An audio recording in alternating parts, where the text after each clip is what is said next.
Doctor मू ने केगी को किडनैप कर लिया था तो चिनफेंग बहुत ही गुस्सा कर रहा था कि ये मेरी गलती है।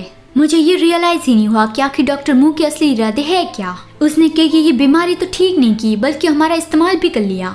सुमो उससे पूछने लगा कि आखिर केगी को कौन सी बीमारी है और इसके लिए हुआ कि जीन्स की क्यों जरूरत है। आखिर वो और डॉक्टर मू क्या रिसर्च कर रहे हैं। निंगी सुमो को शांत करने की कोशिश कर रहा था लेकिन सुमो ने बहुत ही गुस्से से चिनफेंग से पूछा कि हमें सब कुछ एक्सप्लेन करो।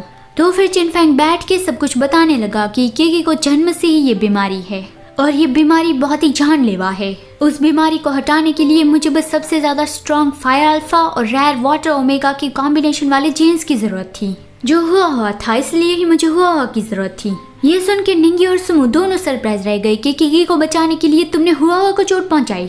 चिनफेंग एक्सप्लेन करने लगा कि नहीं, मैं हुआ को कोई भी चोट नहीं पहुंचाना चाहता था, मुझे बस उसके जीन्स चाहिए थे। मैं उसके डीएनए को टेस्ट करता, उसे स्टडी करता और उसमें से एक दवाई बनाना चाहता था जो केगी के काम आए।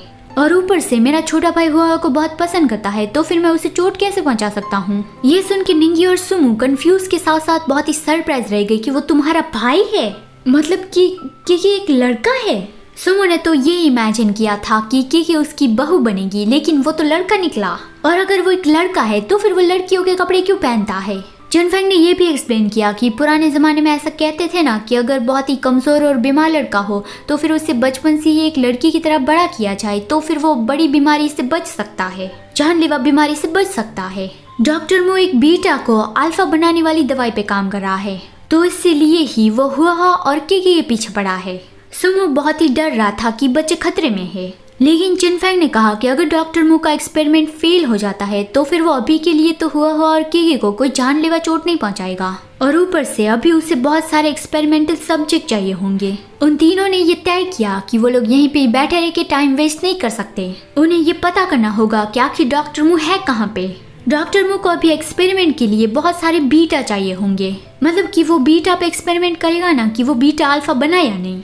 तो फिर पहले से बीटा ढूंढने होंगे जिसके जीन्स में कोई परिवर्तन आया हो और फिर उसकी मदद से ये पता चलेगा कि डॉक्टर मू कहाँ पे है। फिर 3 दिनों के बाद वो लोग निंगी के ऑफिस में मिले और उतने वक्त में जितनी भी इंफॉर्मेशन इकट्ठा कर पाए वो लेके आए। उन लोगों को ऐसे काफी सारे बीटा के बारे में पता चला जो सेम हॉस्पिटल में एडमिट किए गए थे और उन सारे बीटा को थोड़ी थोड़ी मिलती जुलती ही प्रॉब्लम थी। चिनफेंग ने कहा कि मैं ये काम करूंगा लेकिन तभी निंगी ने भी कहा कि मैं अभी किसी को वहाँ पे भेजता हूँ। तो चिनफेंग ने कहा कि सिर्फ तुम ही यहाँ पे रिच मैन नहीं हो।